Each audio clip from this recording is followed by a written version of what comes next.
I want to pick your brain about the Edmonton Oilers a little bit. They are all sorts of banged up for tonight's game, and yet the top block still opting to go with McDavid and Draisaitl on the same line. Again, going up against Kirill Kaprizov in the Minnesota Wild. I don't mind it because it's a little power on power, but do you think this Oilers team can, for a run of 2-3 weeks, can they sustain going 29-97 on the same line, or are they just too weak with or outside of that line? How many times have we seen this before? How many times have you guys seen this before, right? In case of emergency, break glass. Like, look, Leon's happiest when he's playing with Connor. Like, that's not exactly a surprise revelation to anybody. Like, I look at tonight's game, and as much as Minnesota has impressed, and they certainly have, it's a team that has a hard time scoring goals. Like, do you not get the sense that tonight's game, whichever team can score 3 goals wins the game? Yeah, probably. That's usually how it goes against Minnesota, especially in Edmonton's case. And they are not usually the team that scores 3 goals, that being the Oilers. Yeah, but I mean, like, you give yourself the best chance, right? Like, right now, you're right. Like, Edmonton's not just, you guys, they're not just banged up, with the big squad, but, like Hamblin, Jarvente, Peterson, like in Bakersfield, like they're dinged up as well. Right. And last time we were together, we talked about, what do the Oilers want? They want, right-hand shot, the second pair, and, they want more speed in their top 9. And that's why they went out and got Kasperi Kapanen. It's more speed in the top 9. Arvidsson's out. Hyman's out. Maybe another reset, another shot at it for Kasperi Kapanen. The one thing he does do is he makes your team faster, and that's what Edmonton's after here. But, like, make no mistake about it, it's not going to be easy. Right. And it's not as if this is an Edmonton team that's banked a lot of points early. Like, you look at a team like the Carolina Hurricanes, like, we know that there's a fall. It's not a massive fall, but there's going to be a step back with Carolina. Like, they're not going to keep shooting at 25-30%. That is not going to happen. But what they've done is they've banked a lot of points. Winnipeg has banked a lot of points. So when they have their inevitable step back, they're still going to be fine. Edmonton hasn't done that. Now, you could also make the argument, listen, we haven't even seen anywhere close to what the Edmonton Oilers can be. Like, they have not been able to string together any type of consistency this season. But you look at it and you say, when this team is healthy, we all recall what the Edmonton Oilers were able to do last season. And by and large, we expect something similar this season. But it hasn't been there. Right now, it's game to game, do what you have to do to win. I'm not surprised to see 97 and 29 on the same line. We've seen this before, no matter who is the coach back there. It is the Edmonton Oilers security blanket.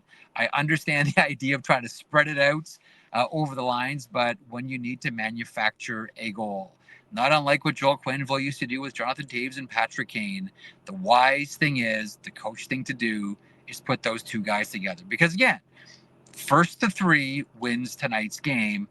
Watch this be an 8-6 special. Take the over. I kind of wanted to go from that. You touched on the blue line. And last time we had you on, we talked about they're looking for someone in that right side of the top 4 to slot in there. But what kind of archetype of a defenseman do you think fits best in this group they currently have? I know we had Frank on yesterday doing his trade targets. And like on one end of the spectrum, you have Marcus Pettersson. Defense first, shuts down. Doesn't pass the puck great. On the other end, you have Mike Matheson. Then you got names in the middle. Provorov's not perfectly in the middle, but he's somewhere in there. What kind of D-man should they be looking at? I think it's someone that moves the puck. I think it's someone that moves the puck to the forwards. I really do. And it's someone that, here I go. I hate taking a shot at Evan Bouchard, but like that Amadio goal like the other day, like woof. But the thing about, Bouchard, as we all know, he gets you back with 2 slap shots, and then all of a sudden it's, Bouchard is back. But to me, it's someone that can move the puck to the forwards. I mean, it's kind of a long story with the Edmonton Oilers. Like, back in the Taylor Hall, Ryan Nugent-Hopkins, Jordan Eberle days, like, I never felt like we had a real snapshot of how good that team could be, because there wasn't anyone on the back end that could get the puck to the forwards. And then by Christmas time, the entire team was out of the playoff picture. So if I'm Edmonton, I'm looking for someone that can move the puck and get it to the forwards, or just get it to 97 and start grooving. To me, that's the kind of defenseman I'd be looking at here. What do you guys think? I'm fully on the puck mover side. I think you look back at Darnell Nurse's kind of past partners. It was a super short sample size. great numbers with Bouchard. Super short sample size, great numbers with Broberg. Those are both guys who make a good first pass, and I think they just free up Darnell to be himself a little bit more. Skate. He played with CC a lot, but the results weren't good, and Cody CC couldn't pass the puck. So I think it's a puck mover no matter what. Yeah, I'm with you. I think it's someone like it just honestly very, very, very, very simple defense. Puck goes in, puck goes out. Puck goes in, puck goes out. Give me that guy all day. What did you make of that hit in Toronto last night? I was fine with it. I don't think it should have even been a penalty. You know, Matthew, first of all, that is classic. Like, that is a really, really smart play with some great back pressure from, it would have been Keegan Colasar, I believe, who was on Matthew Nyes and just sort of funneled him right into Zach Whitecloud. Like, to me, that wasn't, because, listen, the outrage machine is going to get fired up and it's going to be times 10 because it's Toronto. But I didn't see I didn't see Zach Whitecloud going after Nyes in any cheap way. He was trying to hit through the body. His feet are on the ice at the point of contact. We all know when you make contact like that, your feet do come up after contact. I had about zero problem with that. I think that is a young player who made a very young mistake in the neutral zone against a very big physical defenseman. Like, I think the hit to me kind of looked, it looked like a Jacob Trouba hit, didn't it? Like the way, and again, like the majority of, like overwhelming majority of Jacob Trouba hits. I know not a lot of people like Jacob Trouba, but the one thing you have to admit is a lot of those hits are clean. The majority of those hits are clean. They're just violent. They just have like a really tough outcome for the player that's getting hurt or getting hits. I don't think that Matthew Nyes makes that same mistake again. I think that is a case of a young player who just learned a lesson about how you need to be aware when you're gathering speed through the neutral zone. I didn't see anything dirty from Whitecloud on that one at all. The elbow was tucked, the feet were on the ice, and he tried to hit through the body. Matthew Nyes was completely eligible to be hit at that time. Unfortunately for him, he had his head down at the point of impact. How'd you guys see it? Pretty much the same. I thought the Leafs fans who were comparing it to the Reeves hit, like, again, player puts himself in a bad spot. Did Darnell Nurse put himself in a bad spot? Yes. I think so. But when you do that, you're susceptible to getting a clean hit, not a dirty hit. And Reeves picked his head. This one here, like, Matthew Nyes has his eyes on Whitecloud, or should have his eyes on Whitecloud the whole time.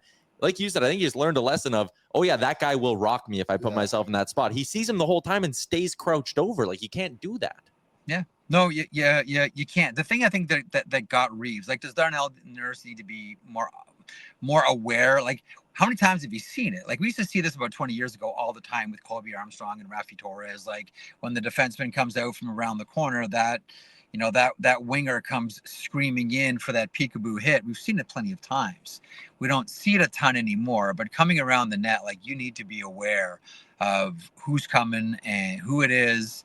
And their reputation. It seemed like Nurse was too casual about his own safety and his own security at that point. But what I think got Reeves a suspension there is that last little lunge with the shoulder up to the head. That's what got Ryan Reeves in trouble. The Whitecloud hit is a guy that's just trying to straighten up Matthew Nyes.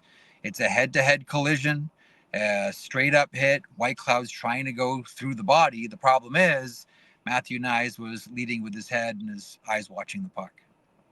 Jeff, as always, appreciate you squeezing us in, and we look forward to doing this more regularly as we cruise along here. Can I ask you a question? Did either of you guys watch that Buffalo-LA game last night? No, wasn't it 1-0? You win. Okay, that was, for all of your listeners and viewers, as much as we talk about this game was great, that game was great, those are 2.5 hours that no one's getting back. That may have been the most boring game of the season. For anyone who stayed up like me to watch that thing last night, I feel your pain. Ugh. I feel your pain. 42 total shots on goal. Okay, well now since you've opened up the games last night, look what happened after. Look at after 40. Like, at least we had some more chances in the third period. But, like, if you're watching the first two periods of that game, why are you sticking around? Unless you're a Kings or a Sabres fan, why are you sticking around for the third period? It was one of those games where you say to yourself, You know what? I should probably go sort out my sock drawer. I gotta do something a little bit more exciting here. Speaking of last night's games, is there anything kookier than a team getting a penalty for not icing the right starting lineup? Like, come on, Nashville, let's go. I got so many texts from people. Is that a rule? Yes, that's a rule. It's a very simple.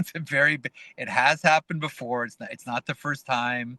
As much as teams talk about attention to details, that applies behind the bench as well.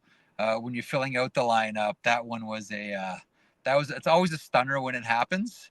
But like honestly, like if there was a game where you were going to say it was going to happen, it was a game involving Nashville, right? Yeah, just makes sense. They have just been brutal. All right, we'll keep talking about all this stuff and more next week. Thanks, Jeff. Thanks, boys. Be good. Yeah. There we go. Jeff Marek on the Star Mechanical guest line, starmechanical.ca. We got. What's up, Nation citizens? If you like that video, then you need to be subscribed to the Oilers Nation YouTube. Podcasts, live shows, exclusive interviews, and analysis. Everything you need from your favorite voices at Oilers Nation. And you don't want to miss any of it, so hammer that subscribe button.